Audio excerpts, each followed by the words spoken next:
So I'm here with Chris the Glove Taylor. How you doing today?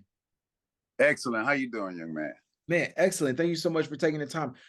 Where did you get the moniker the Glove? Where does that come from? Well, that actually comes from way in the beginning. I was a DJ in LA doing house parties, and I was working for a company called Audio Entertainment, delivering equipment and speakers so that I could get my stuff for a reasonable cost, because you're only making $150 on a party.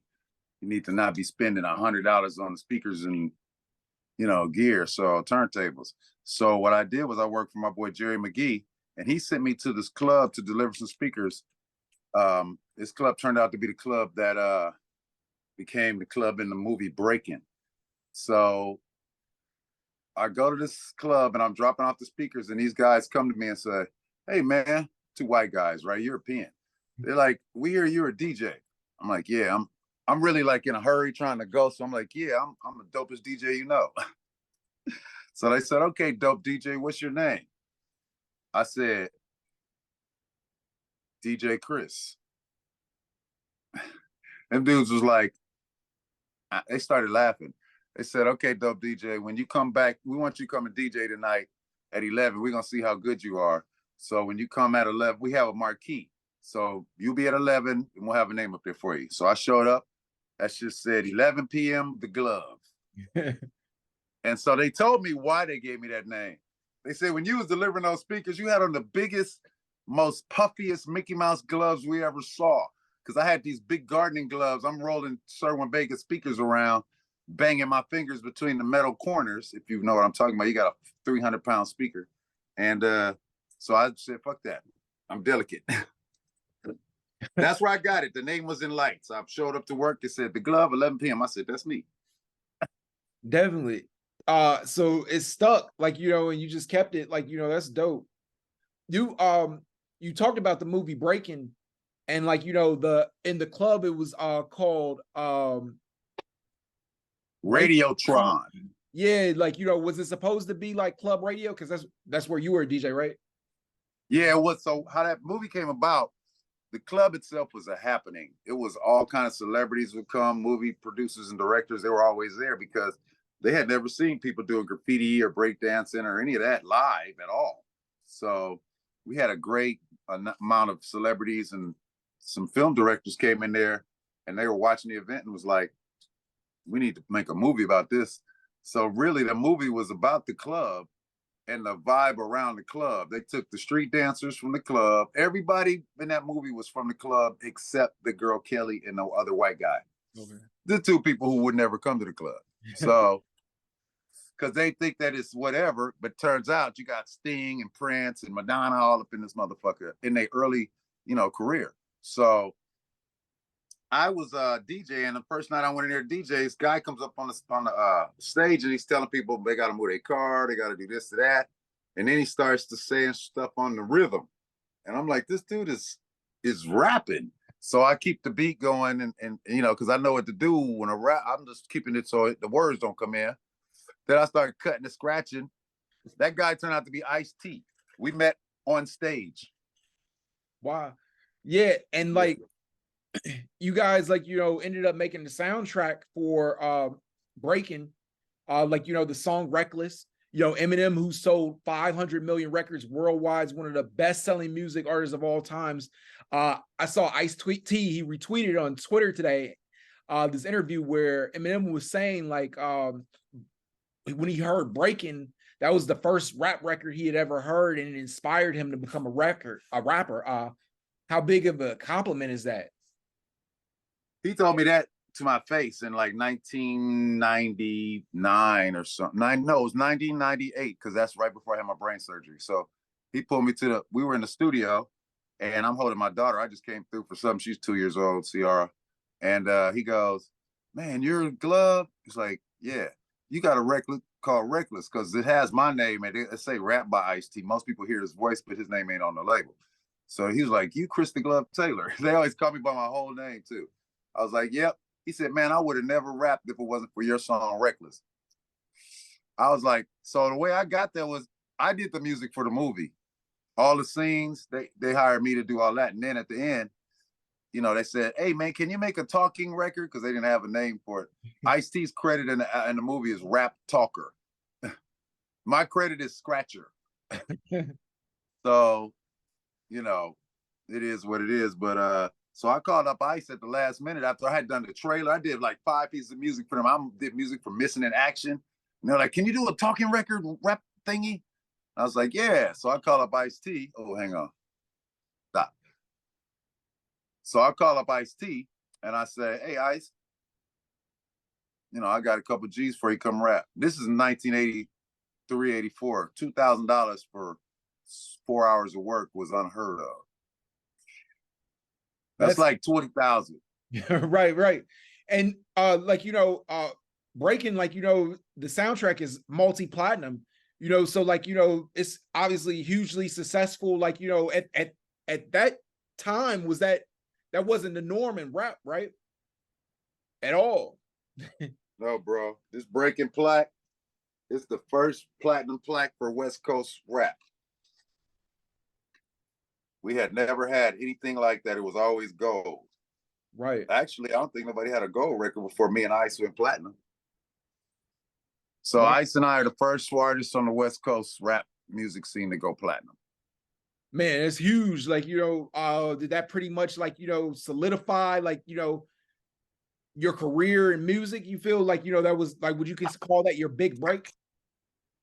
You know what? I would call so the thing was I DJ'd at that club, right? So DJing at that club turned out to be my big break because everything happened from there. I met all of the celebrities. I got work out of there. I was doing remixes. I was doing all kind of shit. And it all came from that club. That club caused Breakin, which I was then in the Shaka Khan video, I Feel For You. And then I was in a few other things. I worked with a gang of artists, Quincy Jones, Weird Al Yankovic, Bobby Brown. I'm working with everybody as a DJ. And he led me to do it to this. Yeah. So yeah, man, it was a I made it moment. You're the only person I know of that was signed to Ruthless, Aftermath, and Death Row. You know, like, you know, you talk about like, you know, like, you know, what was it like, you know, like, you know, getting your first record deal and then like, you know, working on eventually, you know, those labels. So my first record deal, after I had dealt with Polydor and doing the movies and all that, I didn't want to be in the rap business at all. I wanted to, there was more money doing music for movies and doing, you know, a bunch of this stuff. So I wanted to do all of that. But it turns out it didn't end up like that. I ended up getting recruited by Dr. Dre in 1989. We met at a house party briefly, and then my boy brought him to my house. And he told me he was looking for somebody that could do everything he could do, was kind of self-contained, and he could just come in and turn a few knobs, make sure it was right. Exactly what people say that he does. And I was like, I'm your guy. So he signed me to Ruthless as a producer, and then he signed my group, Poor Broken Lonely, because I said, I'm not coming without them. So we both got a deal. And it was off from there, off to the races. I started working with Dre daily. He was picking me up. And man, let me tell you, man, this one here, this is the Chronic. Right. Another plaque. That one, this dude was picking me up every single day to go to the studio. It's like I'm living in a dream. So he got all kind of cars and all of that already. So, you know, being with Ruthless, I used to talk to Dre and Easy and my boy Mike every single morning for at least 6 months.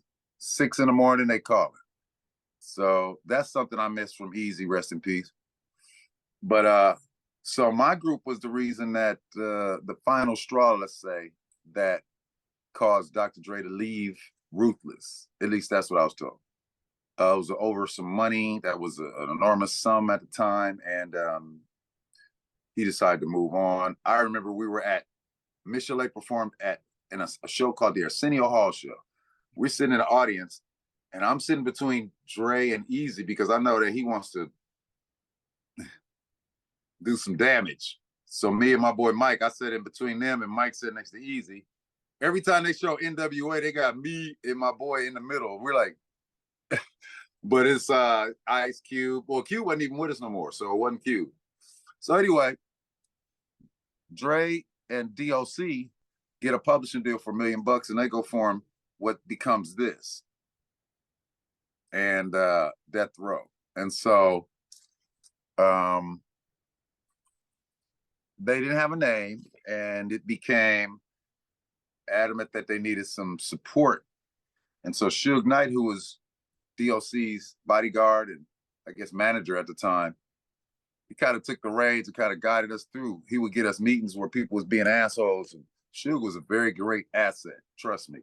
He's just the kind of asset that you got to know when you got a rhino by the horns, you got to like treat it like a rhino. Don't treat it like it's your homie. It's still a rhino.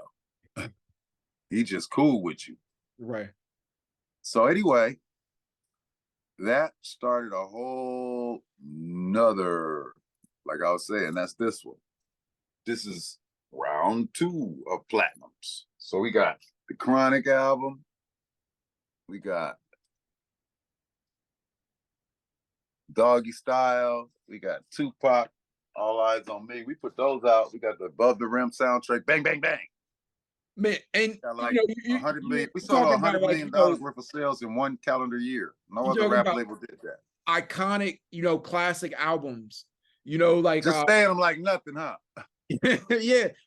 Did you know, like, at the time, like, that like what we were doing was gonna be like, a big part of like, history of music, like, Nope. We felt like we was gonna sell more than Michael Jackson, and that's all we was trying to do. But the whole historical part, the Library of Congress, the microcosm of Los Angeles contained on the Chronic, that was all just gravy. We was trying to make dope, and we couldn't call it dope. We couldn't call it cocaine. So we had to find, Dre was like, I need something that represents the dopest shit on the streets. That's the Chronic. It's not a weed song on that album. Actually, I think we did something called The Roach. You were talking about Suge Knight, and like, being on Death Row, you hear like these stories of it being like, such a volatile, like, work environment. Did you witness any of that? I cannot confirm or deny. Okay. Definitely. But I tell you this, it was an exciting time back then. There was lots of things happening in the world of music and sports and police. And, you got to keep your head about you. Keep it on swivel. It's just like being what I did was equivalent almost to being a Marines wartime photographer. You understand what I mean? Like, they shooting at us, we shooting at them. I don't got a gun, I got a camera. I got bulletproof on, and I got my whip. I'm actually battered than everybody else because I got to survive without weapons. You know what I mean? So you can shoot somebody, but if somebody came up on me, I got to hand-to-hand them, or, you know what I mean? It's a whole nother mindset. So when you're dealing with that, and then you have all the activity going around, like there was a case that Mr. Knight was arrested for and did time and was served his time on. I was there when them dudes got shot at in the studio. It was crazy. Suge didn't shoot at him though. That's a lie. He could have killed them if he wanted to. He didn't have to use a gun. He did that for their benefit. Right. If he'd have touched them dudes, they would have died. There was no escape on the 3rd floor. So they got handcuffed together, butt-ass naked. I remember that. Wow.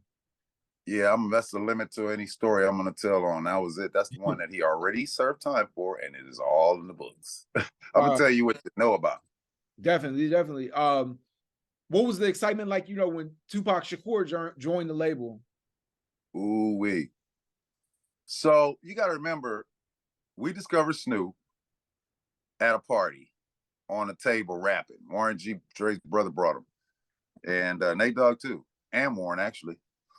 But so say when we heard him, it was like, whoa. And then we turned him into the biggest artist in the world. And then here come Tupac. So we actually had to dial Snoop down so Tupac could be the man, if you get it.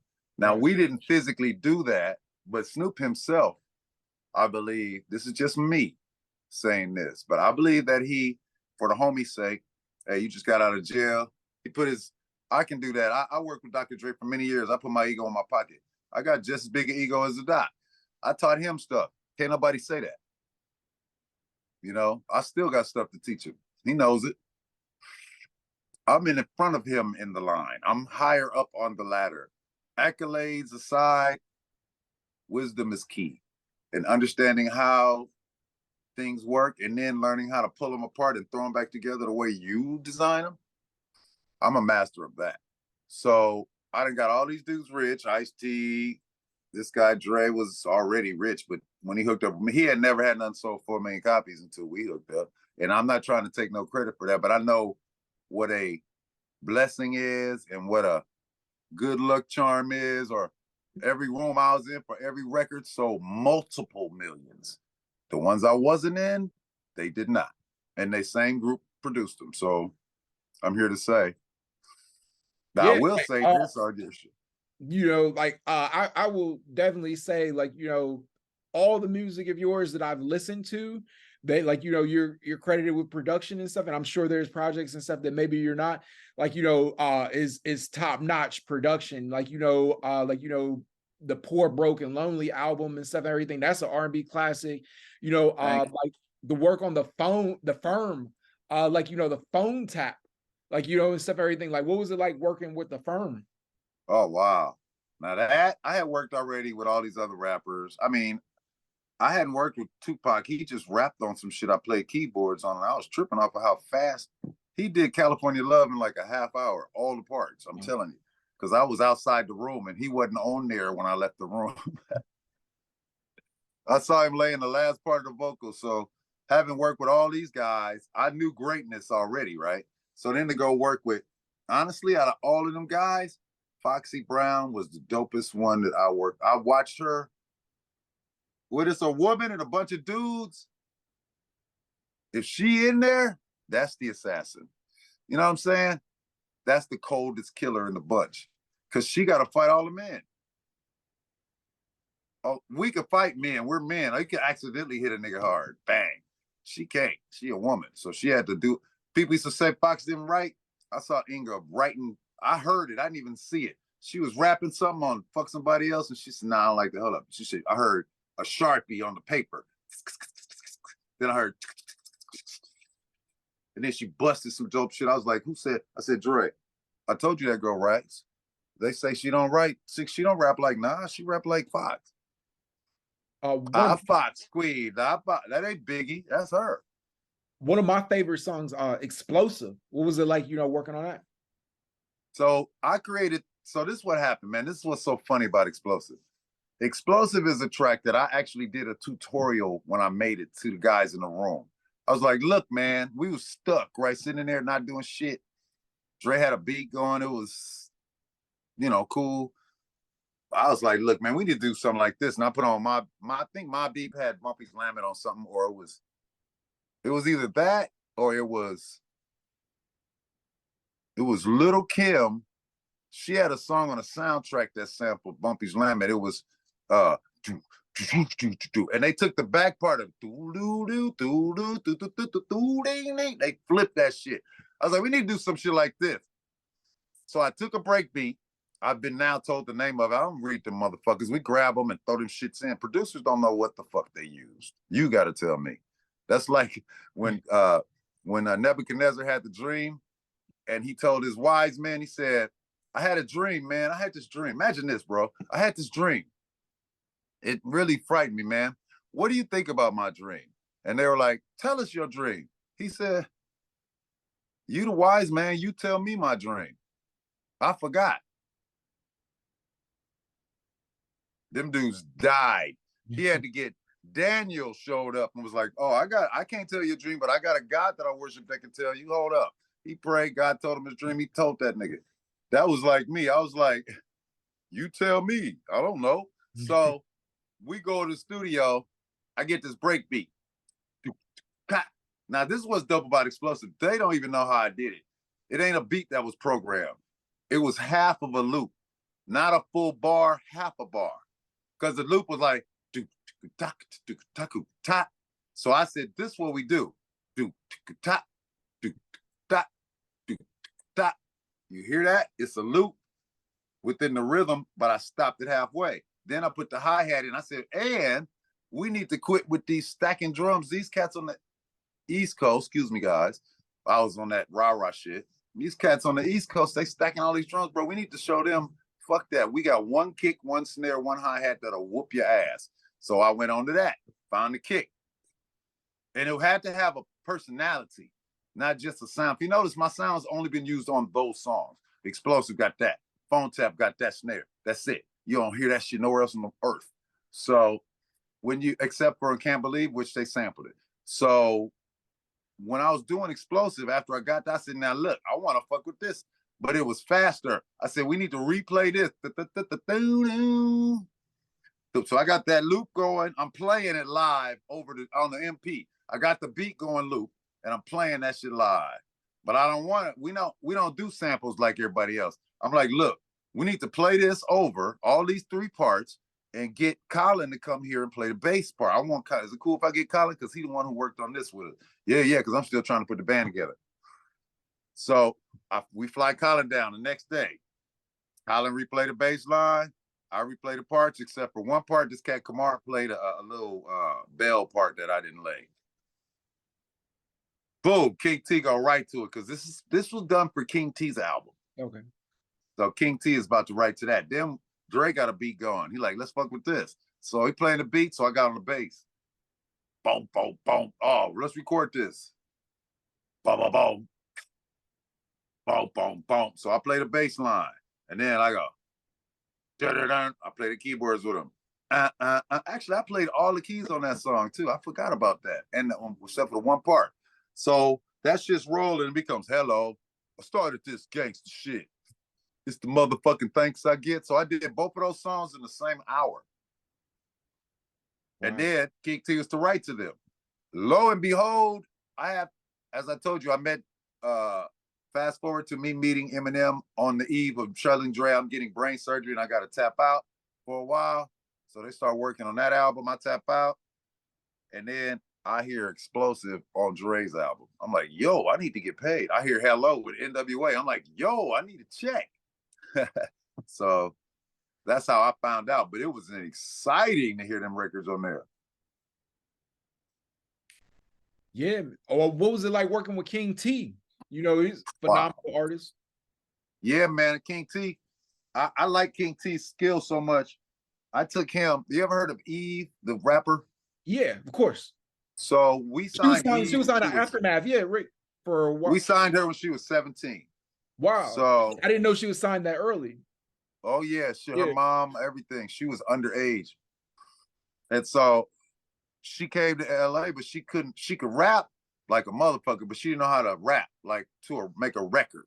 Like people rap, I said a hip hop, hip to the hip hop, you don't stop, and then you do this to them, and it ain't the same. You know? So somebody had worked with her and it wasn't cracking. Mike Lynn was the guy who was doing the A&R. He told me to go. He knew what I do. I'm like I'm like Phil Jackson. I train all the motherfuckers. People watch me develop Dre's vocals. So he was like, Pen, can you take Eve and like help her out? So I said, okay, I'm gonna grab King T. Me and King T went to Skip Saylor and worked with Eve for 2 nights. Taught her song, break down how to do the shit, how to rap on the mic, how to breathe. She couldn't get her breathing right. She was gasping and trying to force shit in. I was like, say what you want to say. Just say it. Relax. You 17, you don't know to relax. Look, a girl that's 17, let's say it's another thing that she just discovered. I'm not going to say what it is. Just like the guy, they real excitable. They just found this new thing that they like how it feels. It's real excitable. Hey, relax. Let me show you how to really get excitable. You know what I mean? So let me talk to you about rapping and getting it in the sling and that. And King T taught her structure. We got her in there. And then she went to Rough Riders and blew the fuck up. That's another one. It's like going through Magic Johnson, the Lakers. You got to either beat the Lakers or beat the Lakers to get the championship. Like for some years, it was that. If the Lakers wasn't in it, your championship wasn't valid. I think there's always like, a constant criticism about like Dr. Dre, like, that he takes like, too long, like, to put out material. And they talk about like, the artists and stuff that he's had signed, who like ended up leaving, like, the label and stuff, like, obviously, like, that they didn't put out like, any work with them. Why is that? Let me tell you something. I met Dre in '89. By 1991, we had released 3 albums. They was all platinum. And we was working on Snoop's album. And Above the Rim in between. So technically, this is the deal. We do not, so when you're crafting, when everything you make is a masterpiece, you start off like it's gonna be a year before I get this album done. You know that. Because you're gonna start off making music every day and this one's gonna get better. And by the end of a year, you got heat. So we work like that. It may be a year, it may be 8 years. Right. When you're rich. Right. You take your time. Who cares? Take your fucking time. Get it right. Fast is not always right. 100%. Yeah. So I got that from my boy Kurt told me that shit. So what tends to happen is a lot of times in my experience, excuse me, recording artists and patience do not always coexist. Right. Therefore, you got a group of people that's like, man, I've been here a year, bro. I ain't got shit out yet. And I'm gonna tell it to you like this. No, because none of it's good. But you never hear Dre say that. You never hear nobody from Aftermath, but all these dudes be rah-rahing up about how they left. Ain't none of them went platinum since they left. Not a one. None of them. Rakim ain't went platinum. Joel Ortiz, Buster can't, he done had a bunch of records since then. He can't, you know what I'm saying? So maybe he was right. I tend to always defer to him being right when it comes to creativity. I've learned, like, if he and I clash on a subject, I'm rolling with what he said. Literally, I'm gonna change my shit unless I feel strongly about it. Because a lot of things I see, I live 3 seconds ahead of him. So being in the future, I can see some things that he can't see. So that's how come I was able to teach him some things. I got there earlier. I showed him I didn't even teach him. I just showed him the door. Like, hey, motherfucker, this is a SSL. Bang! He was fucking Dracula on some blood. You were talking about Eve earlier, and that brings up like the point of like, I feel like today there's not like a lot of artist development. You see like, like an artist, and they'll just put them out, like, and stuff like, like right off, like, Instagram or YouTube or wherever, TikTok, wherever they blow up and stuff, everything, making songs in their bedroom. And like, they're, you gotta some dotted I's and T's crossed. If you're trying to put out hot music, you gotta be hot music in everyone's eyes and in that development. So if it didn't go, it was something that they all agreed wasn't good enough to go, and they mutually parted ways, and those guys did whatever, and it's all good. But like, we just do, like, it's very few projects that come through that camp that were not considered great. I mean, you've worked with so many iconic artists, is there anybody like, that you want to work with that you haven't? Biggie. Yeah. This is a great, iconic. Or, yeah, he the only one out of all of that group that I didn't have a vocal part. We was that close because Junior Mafia was signed to the same label as Poor Broken Lonely. At the end, we went to Atlantic after we left Ruthless and Epic. So, yeah, I've been signed to like, So I was signed to Death Row, Ruthless, Aftermath, Epic, Atlantic Records, and Motown. I've had 6 record deals. And those are as an artist. Oh, and Polydor, 7. Man, so, speaking about being an artist, man, I listened to your song, Cahuenga Boulevard.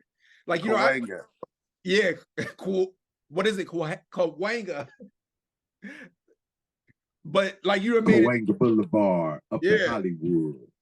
Yeah, that was man, I really enjoyed that. Like, you know, and stuff, it really gives you a vibe of like, you know, like LA, you know, and stuff and everything. Like, do you plan to put out more music?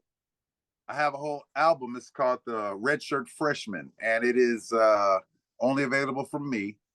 Right now, it's a forever album, which means I'm going to forever put new music on it. Oh. And so it's $150 right now. The price is gonna go up next month around Christmas to 200. So I keep driving the price up based upon you know, when I add music. I'm gonna eventually have over 15, I think I got 1,500 songs registered. So I'm gonna have all of those songs on this album. You'll have access to stuff I did in TV shows, blah, blah, blah. And it's gonna end up, when all of that's in there, it's $1,000, you know? But if you bought it when it was $20, you won. What was so Red Shirt Freshman? The only way to get it is like, directly from me. That's a deal though, man. Like, you know, and stuff like, you know, for some value. Like I listened to that song a while back and I was like, man, that's incredible. You know, I listened to it like a couple times and like somehow and stuff, everything, we ended up friends on Instagram, man. And like I was like, yo, I know, right? And you was like, wait, I know this dude. I want to interview him for that song. Man, you got to get the album. See, this is the thing. It's art. I'm not giving it away. I'm not giving it to the press. I'm selling it. $150. If they want to write up about it, $150. This is dope. And then they gonna charge me for the write up anyway. It's yeah, like, yeah. oh, for $400, we can put it in the press. Here's $400. For $150, you can get it. Man, what do you think about, like, you know, the state of music? Because I feel like, you know, there's a lot of payola. I see, like, you know, a lot of these sites, you know, where it's like they want to charge artists, you know, like certain sites, they'll charge you like $2,000 to get your music video on there, or like, you know, like, where I feel like, you know, 10 years ago, it wasn't like that. I felt like if you made quality music, you know, they would like post it. Never. I remember when G-Thing came out, and there was this thing back then called The Box. It was a video service that you buy a video on for 75 cents, and then you wait on demand, right? When we were out mixing the show version of our songs before we went on the road for the Chronic, it's 1992 probably, or 90, maybe early 93. And we watching The Box.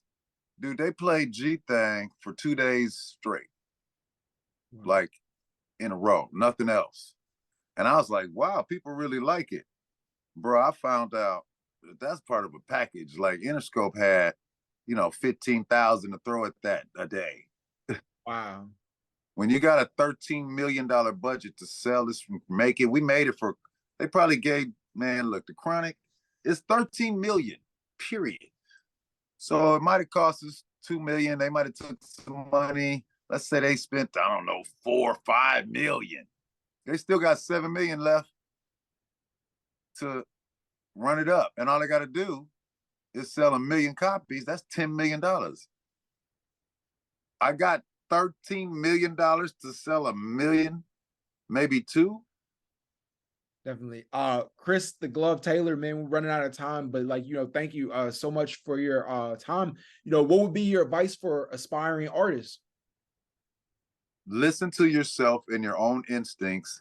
Take advice from others that either have been there or have not. Whatever touches your soul, listen to that, because nobody can be you and nobody can tell you how to be you. So be you, but don't be a punk about it. Go out there and be you. If you got a style that people tend to think it's whatever, not the norm, be it all the way and let them catch up. You got a bunch of them cats out there. I think a dude put a diamond in his head.